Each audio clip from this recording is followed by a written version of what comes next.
everybody. Welcome to the Veterans Community Hour.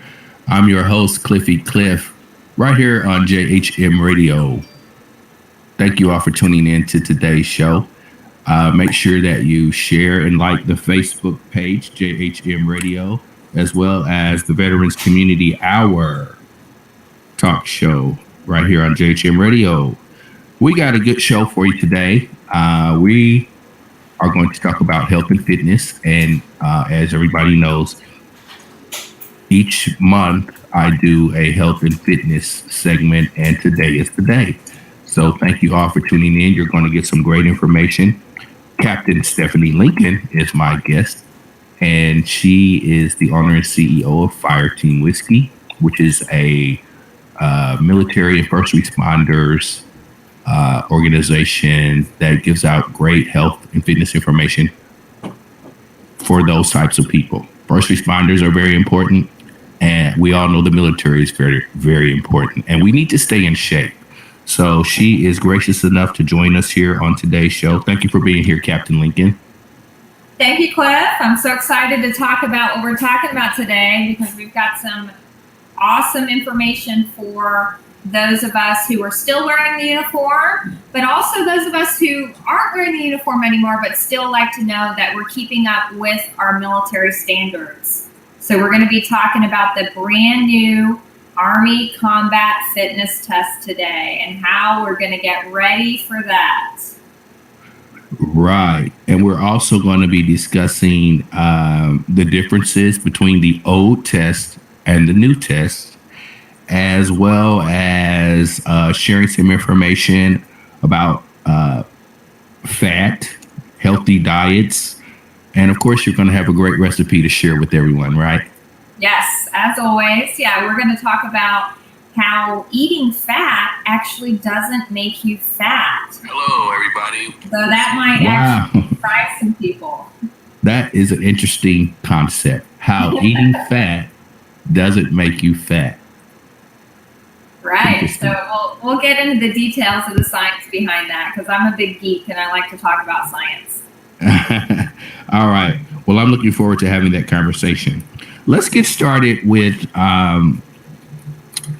this new Army Combat Fitness Test. And I believe that we also have a YouTube video that we can refer our listeners and watchers to so that they can get a little more information about that fitness test.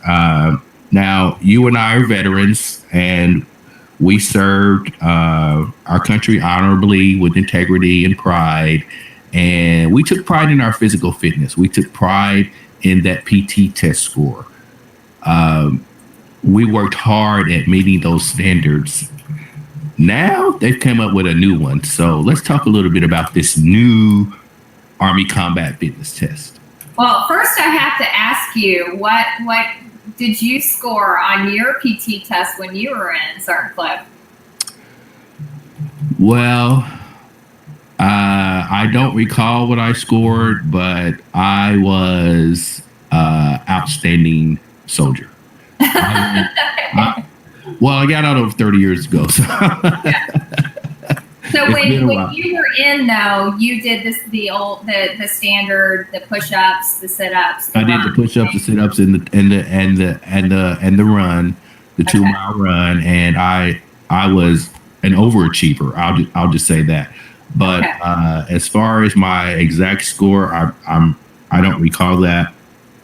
Okay. Well, I'll familiarize the people who are watching who may be in other branches and maybe they're not familiar with the Army-specific PT test. But this Army-specific PT test has been in place for decades. So basically, it's kind of a Cold War era test that the Army put in place to basically, I'm putting in air quotes now, so if you can see me, I'm putting air quotes, to measure a soldier's fitness, quote unquote.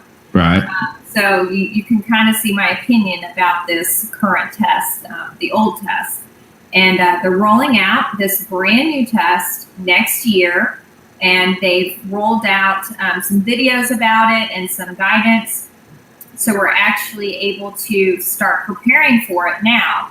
And since I'm a former Army soldier, I always want to make sure that I am meeting all the fitness standards. And so I gave myself a diagnostic test 2 days ago. So I actually gave this brand new test to myself. And I'll tell you how I did in a minute. But just to familiarize you with the old PT test. So it was just 3 events, and it was push-ups, and you had to do a certain number in a period of 2 minutes. You had to do sit-ups. You had to do a certain number within a period of 2 minutes. And then you had a 2-mile run, which you had to complete within a specific time frame. Now, those specific numbers and time frames were all dependent on your gender. So they had different standards for males and females, and also on your age. So obviously, as you got older, the standards got a little lower. So guess what, Sergeant Cliff? Guess what they did with those standards for this new PT test? Let me guess, Captain Lincoln. Revised them? They did revise them. So are you guessing that they maybe kept the gender standards or got rid of those? I'm going to say they got rid of those. They did. Yes. So there are now no gender standards for the PT test scoring. So whether I am a male or female, I have to score the same on each event to pass. And what do you think about the age standards? Do you think they kept those or threw them out? I think they threw them out. I had heard something about that, and I've done a little research on this new combat ready fitness test, and I've talked about it on my other show. And I think that that's a good thing because when you're in the trenches or when you need rescuing, you don't care if it's a dog, a cat, a man, a woman, or anything. You just want to be rescued. So I think that's a good thing. Yeah. I agree with you there. I think that, combat knows no bounds. The enemy knows no bounds, right? They don't check with you first to see how old you are or whether or not you're a male or a female. Right. If you're the enemy, they're going to try and hurt you. That's right. Why is there different physical standards when we're all wearing the uniform, we're all in those situations, and we're all in those potential combat situations, no matter where we're at. So especially nowadays with the type of warfare that our service members are experiencing, it's not there's no front line anymore, right? The front line don't exist. Right. So no matter what MOS you are, no matter what specialty, what your job is, what gender you are, what age you are potentially going to be in a combat situation. So I love that they changed these the Army Combat Fitness test and took those gender and age requirements out because, combat knows no bounds. We all have to be physically ready no matter what. So I'm going to just talk a little bit about the differences between the old fitness test and the new for those of you who, are wearing the uniform and watching this. And maybe you're not, but maybe you're interested in how our military is making sure that our service members are combat ready, because that's what the bottom line is to make sure that they are combat ready. And I believe that this new fitness test actually tests that a lot better than the old one, because the old one, it was just push-ups, sit-ups, run. Right. You could pretty much get away with, waiting and not really taking care of yourself and waiting a couple weeks before your physical fitness test and training up and then, kind of maybe barely passing it. But that didn't mean that I was combat ready. That didn't mean I had been working on those things throughout, 365, 7 days a week, to be physically fit and ready to deploy no matter, tomorrow, yesterday, 2 weeks from now. So the first event is the strength deadlift. And you have to lift a specific number of weight. So again, there's no gender standards here. Right. So I want to let you know that they do have a different minimum requirement for a different job position. So, sorry, Cliff, what was your MOS when you were in? I was a 72 Echo. And what is that? A telecommunications center operator. Oh, so you were Signal. I didn't know that. Yes, I was in the Signal Battalion, yes. Oh, I was in the Signal Battalion. Look at that. We have that in common. That's awesome. Wow. Okay. So you are a Signal MOS. Mm-hmm. So that means that if your MOS falls into a specific category, so either you are in moderate physical demand, a significant physical demand, or a heavy physical demand, you have different standards for a minimum on this test. Correct. So I would imagine, I don't have the list up in front of me, it is out there, that a Signal Battalion is probably going to be on just the lower end of requirements for physical activity. So I would be in the moderate physical demand. Yes, I would say moderate physical demand.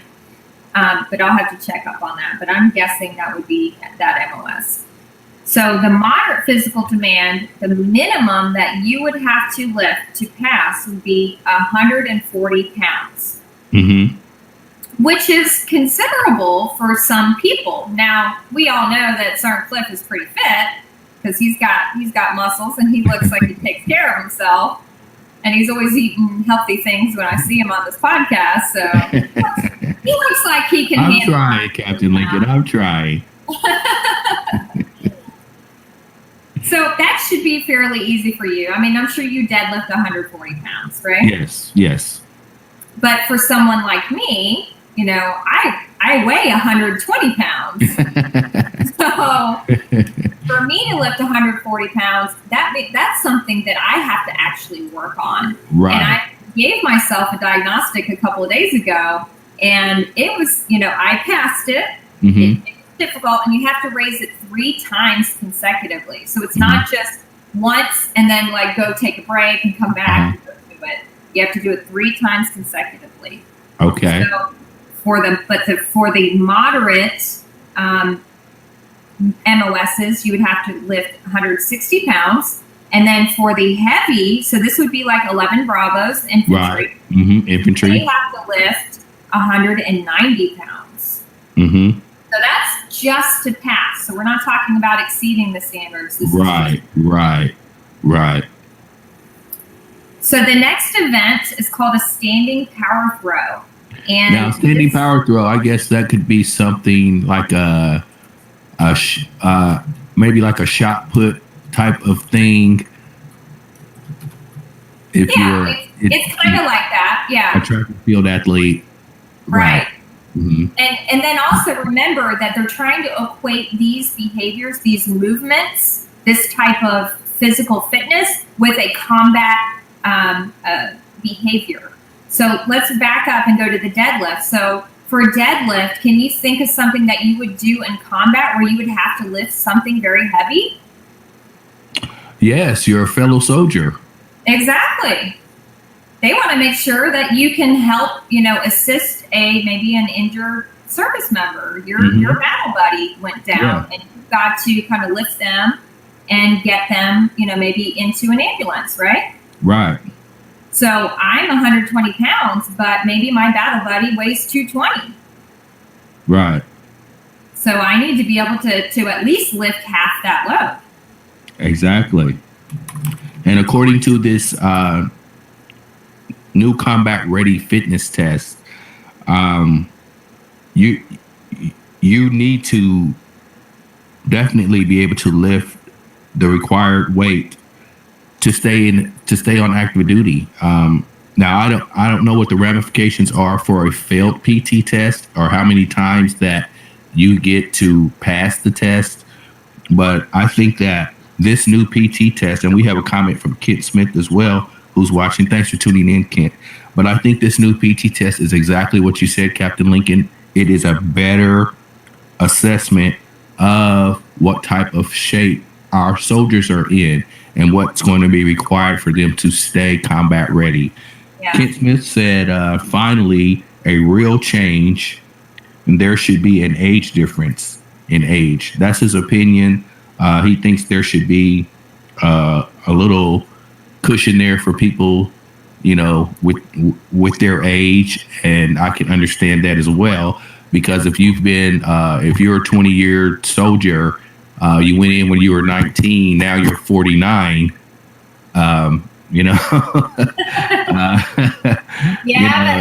what? Age ain't nothing but a number. Yeah. Now, that's what they say. I was in my 20s, so. yeah, but he thinks there should be, a little leeway for the age, but the overall goal is to make our soldiers more fitness ready, rather than who can do the most push-ups and sit-ups or run 2 miles in the fastest time. That's right. Really not telling you what you would, if you could pull your buddy out. Exactly. Yeah, the old PT test didn't really reflect what the combat kind of situations would be required of you physically. So, now these new events are kind of equating to those combat types of movements. Mm-hmm. So the next event, the power throw, you would be throwing a 10-pound medicine ball over your head in a distance behind you. So you're going into a kind of a power squat, and you're thrusting this 10-pound ball up and overhead. Now, this way, backwards. Yes, back behind you. Right. So what can you guess of, what kind of combat behavior would be needed for that kind of movement? Going down into a squat and lifting some, weight above your head.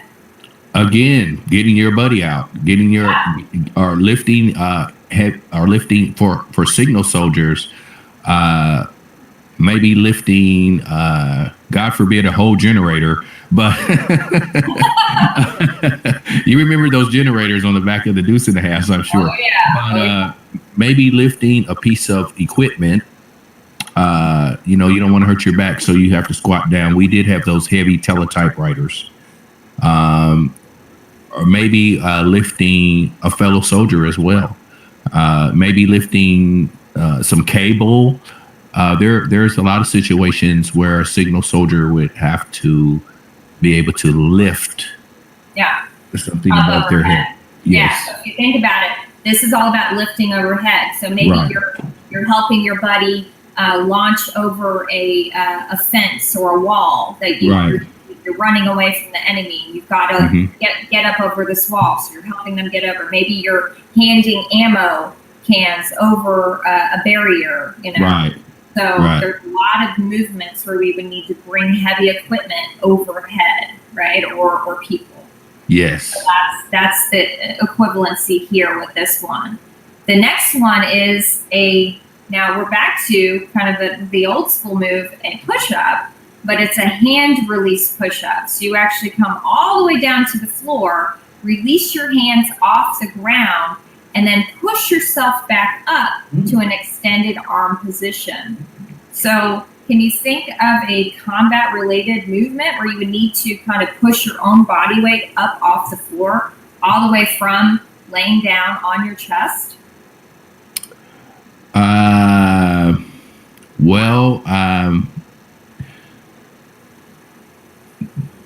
I can think of a couple of reasons you may need to do that.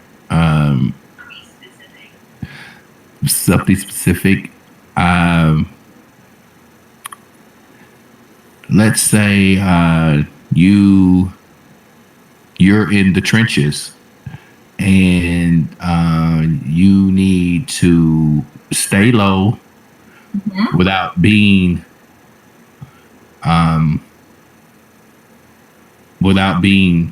spotted. You're going to need that strength to, if you're laying parallel, you're going to need that strength to adjust. I mean, to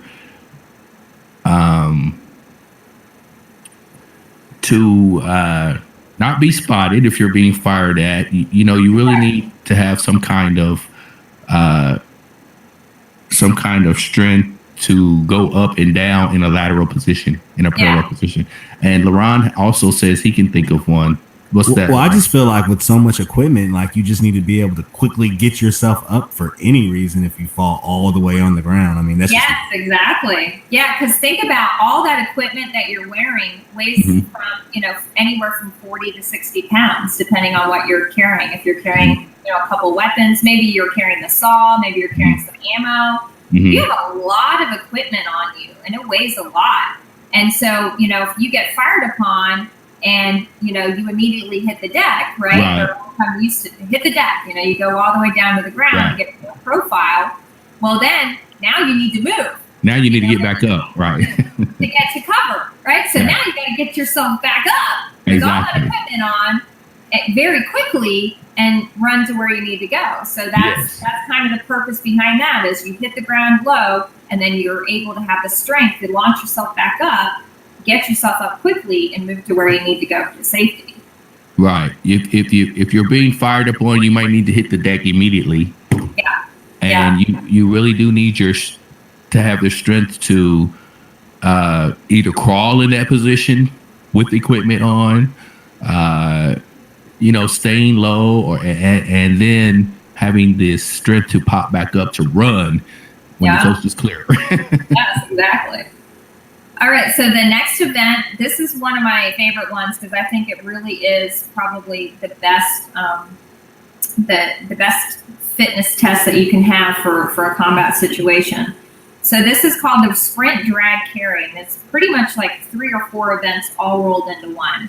So it's a 25-meter sprint down, 25 meters back, so it's 50 meters. You're just sprinting as fast as you can. Then you have to pick up a 90-pound, usually it's a sandbag or a litter, and drag it the 25 meters down and back very quickly. So you're basically kind of running, but you're dragging it backwards. And then once you're done with that, you drop that, you laterally sprint side to side, and then you have to sprint. Then you have to carry 2 40-pound dumbbells down and back for that 25 meters down and back, and then another sprint down and back. So it's like 5 different events rolled into one. So it's basically dragging or carrying, so that those 40-pound kettlebells kind of mimic ammo cans or equipment, right? So you've got to hurry and get the ammo to where it needs to be, right? So you have to move quickly. Maybe you can't really run because it's so heavy, but you got to move pretty quickly.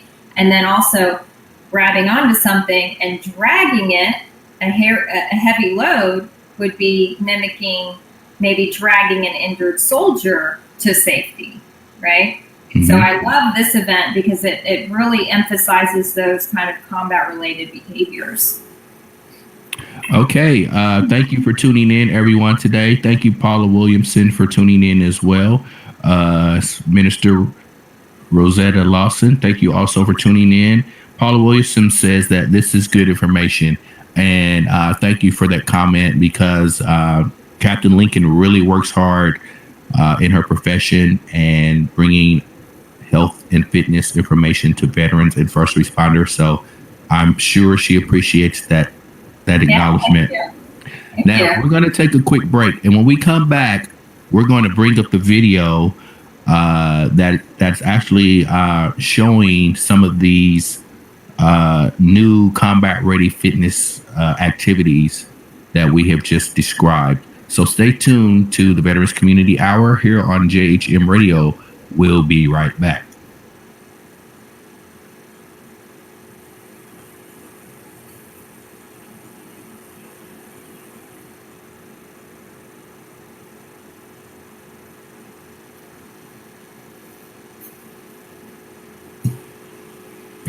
So, hey, Steph, so we didn't want to leave you alone. So do you mind if I have a conversation with you real quick? Because I have these Fire Team whiskey products that has been sent to the JHM studio.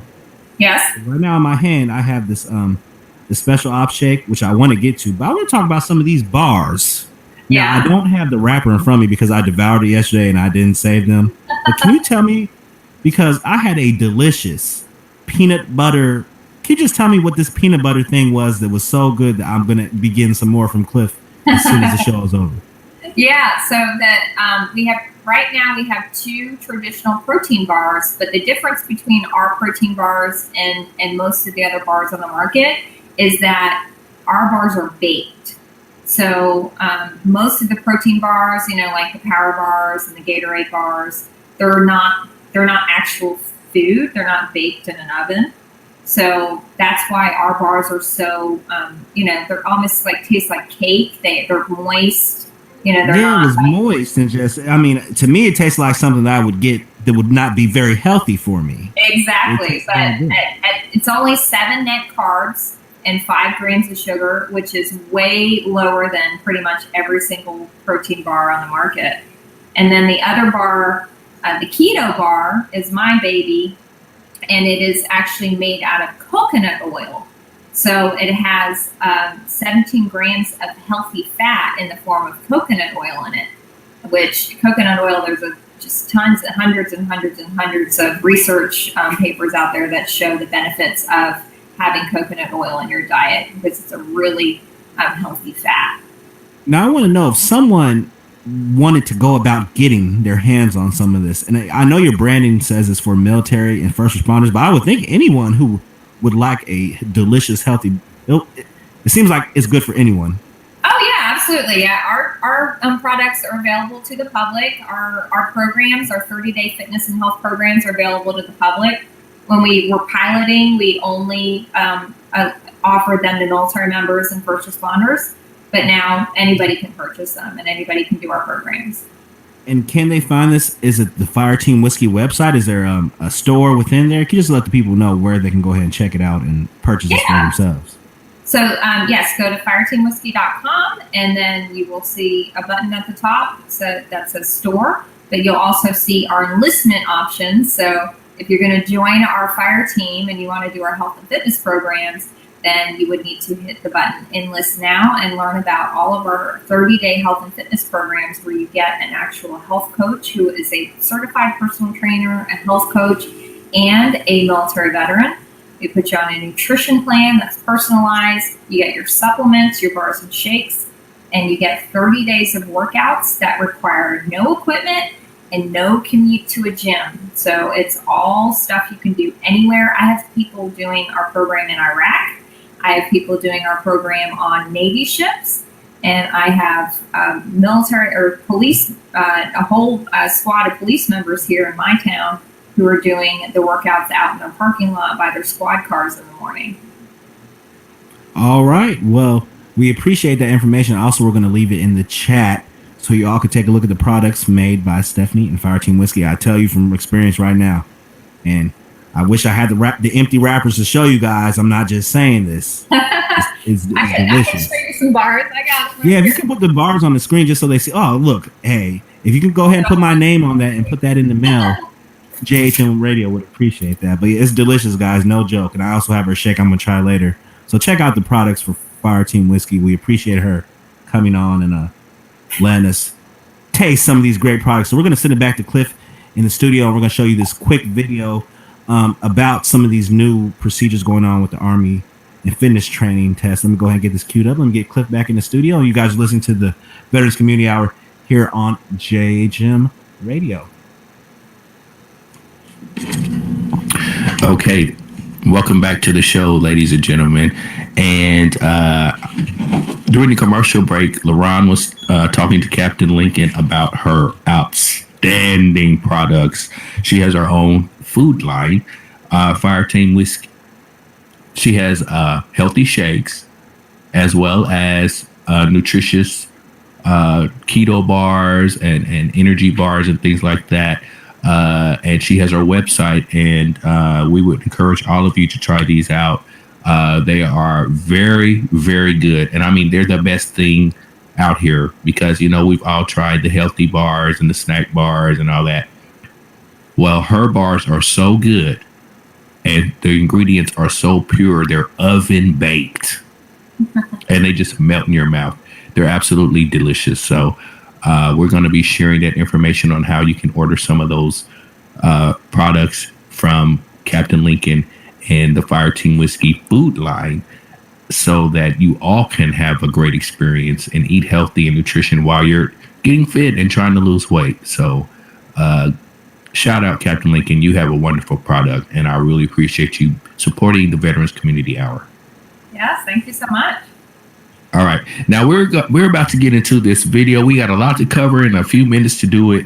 I just want to give people an idea of what this new Army Combat Fitness Test is all about, and just show them a little snippet of what our soldiers are going to be required to do now. And when you come into basic training, it's a new thing now.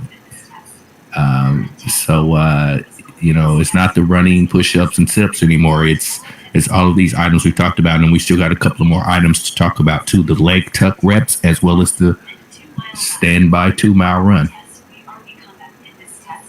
Yep, so that's the new strength deadlift. That's the standing power throw.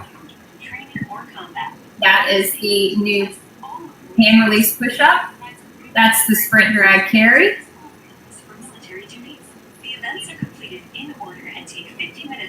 That is the leg tuck and the 2-mile run. Mm-hmm. Those are all the events. And there's that power throw you were talking about, sprint drag carry.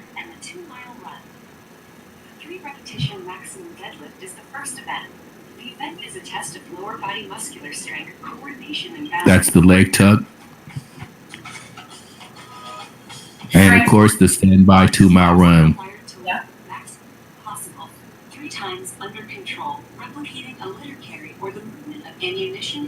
Yeah, so they're showing right now what we were just talking about, what right. That behaviors those events mimic. Soldiers are required to throw a 10-pound ball up and backwards over the head for maximum distance. The event replicates the movement required to assist a buddy over an obstacle, or the power required to leap across a ditch. The hand-release push-up is the third event. It tests endurance in the muscles of the shoulders, arms, and trunk. The number of successfully completed repetitions is counted over a 2-minute period. The event is similar to hand and arm movements required in combatives. And we'll have this YouTube video link posted in the comments as well for those who want to. Okay. And that way everybody can take a look for themselves and look at the video more closely than we're doing right now here on the show. Apparently get fit because I can't even hold that camera steady for 30 seconds. I need to do all these at the same time, apparently. Sorry, Steph. That takes a lot of strength to hold that phone. All right, let's cover these last two items here, Captain Lincoln. The leg tuck and the 2-mile run. Yeah, so the leg tuck, this is a doozy. So it mimics being able to pull yourself up and over a wall. And remember, wearing all that heavy equipment. So those, and I actually spoke with 2 big groups of soldiers these last 2 days. And I asked them specifically to raise their hand if they regularly do pull-ups in their fitness routine right now. And I can tell you out of about 100 soldiers that I talked to, maybe 5 raised their hands. So this is something that needs to be worked on. And again, it is a combat movement. You're going to have to grab something and pull yourself up over a wall with that heavy equipment. So the leg tuck is hanging. You do a half pull up and bring your knees all the way to your elbows, which is core strength. And then the last event is the traditional 2-mile run. So it's, again, looking at more of your aerobic conditioning versus the anaerobic conditioning needed for the sprint drag carry. So I love that they're actually testing both forms of aerobic conditioning. So it's not just steady state cardio. It is that high intensity, high target heart rate that most people get really uncomfortable with. And if they, as soon as they meet that threshold, they start to get dizzy and have to stop. And you can't do that in a combat situation. So that is the new Army Combat Fitness Test that'll be rolling out next year. All right. Now let's keep it moving. We got a lot to cover, Captain Lincoln. Let's talk a little bit about what we mentioned earlier And can you give us a brief synopsis of why eating fat doesn't make you fat and the science behind it? Yes, and I know this is going to blow some people's minds, and you can check out. I have a lot of blog topics on this topic specifically. So if you want to go to fireteamwhiskey.com and go to our blog, we have a lot of blogs on this topic. But the research over decades actually shows that the whole, fat makes you fat myth is completely wrong. Mm-hmm. And the things that actually make your body store fat, and we're talking about that subcutaneous fat, which is actually not really related to health in any way, but the dangerous fat that is stored around your organs and in your liver and in your pancreas and causes type 2 diabetes and all of those obesity-related medical issues is sugar and carbohydrates. So, there's a lot of specific science behind it. We don't have time to get into it, but basically what's happening in your body when you eat fat is that your body really has a hard time switching from burning fat as energy to sugar as energy because we have been feeding it sugar for so long. But if we can get our body to the point where it's not feeding on that sugar anymore, carbohydrates, then our body will burn fat. And I mean, raise your hand if you don't want to burn body fat. I don't think everybody's raising their hand right now, right?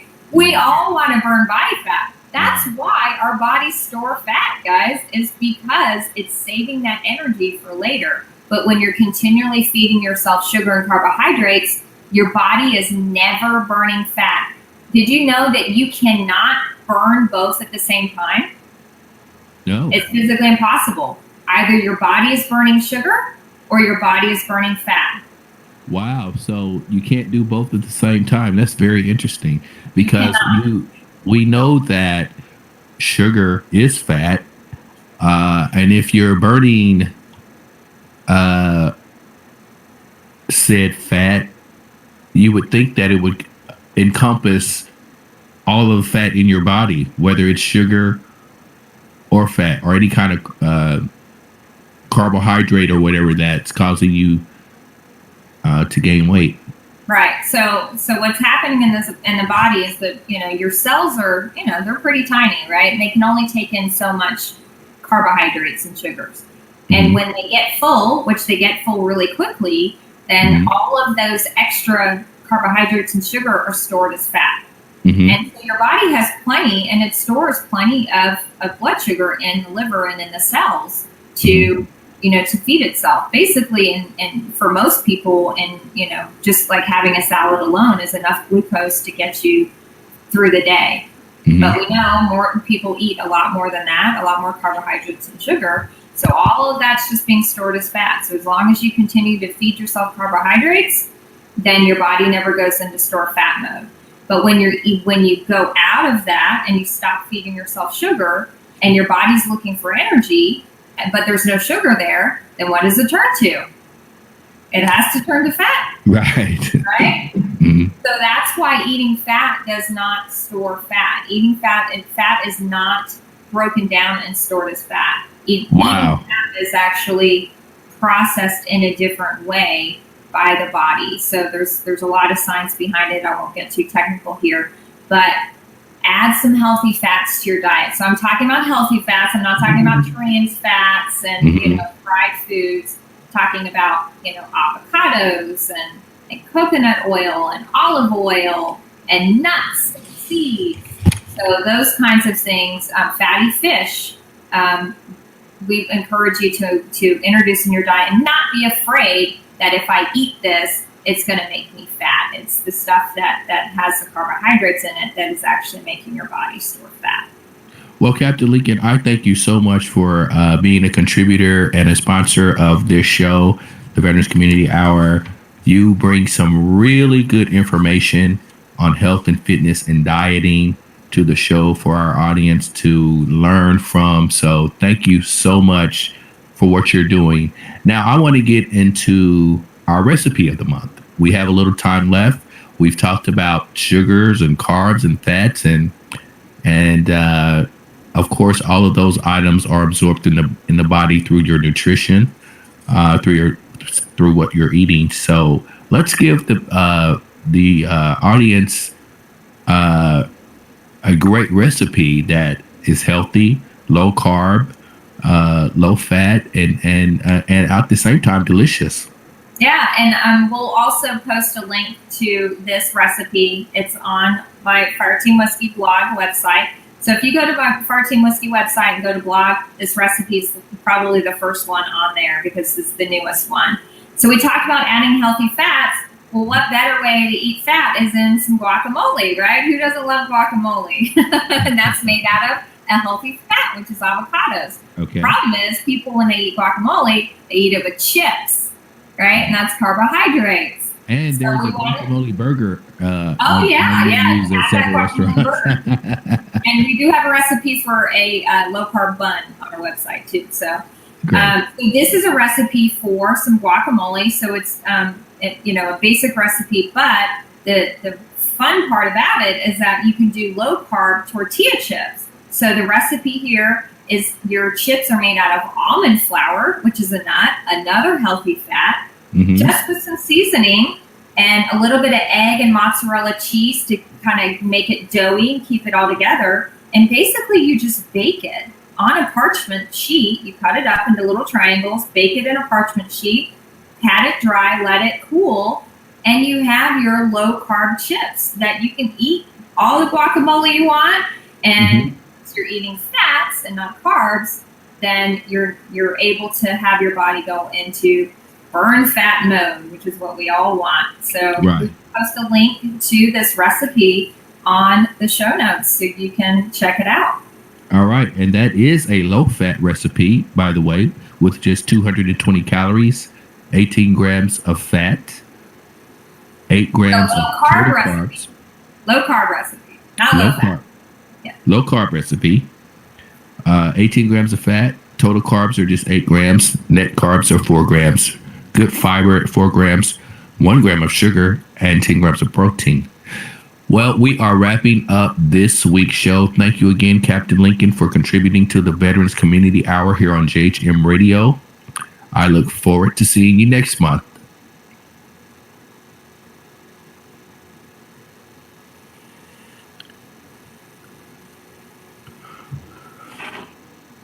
Hey, Steph, making sure you're still there. Yep, I'm here.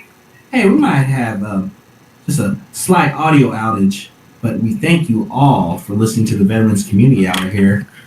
Steph, do you have anything you want to say to the people how they can find you on social media besides fireteamwhiskey.com? I'll just make sure we say fireteamwhiskey.com, your blog on there too, the recipes. Anything else? Your social media, Instagram, anything like that? Yep, we're on Facebook, so we are at Fire Team Whiskey, and Instagram, Fire Team Whiskey Military Fitness, and definitely go to our webpage, fireteamwhiskey.com. We have all of our social media connections. Go to the blog, definitely, and take a look at that recipe, and we post new recipes every week. All right. Well, that does it for another exciting edition of the Veterans Community Hour. Thank you all for tuning in. I'm your host, Cliffy Cliff, and I'll see you next week. We have a great show lined up next week. We have the state commander of the VFW who will be on the show. So make sure you tune in for the Indiana State VFW commander on the Veterans Community Hour show next week. Good night, everybody.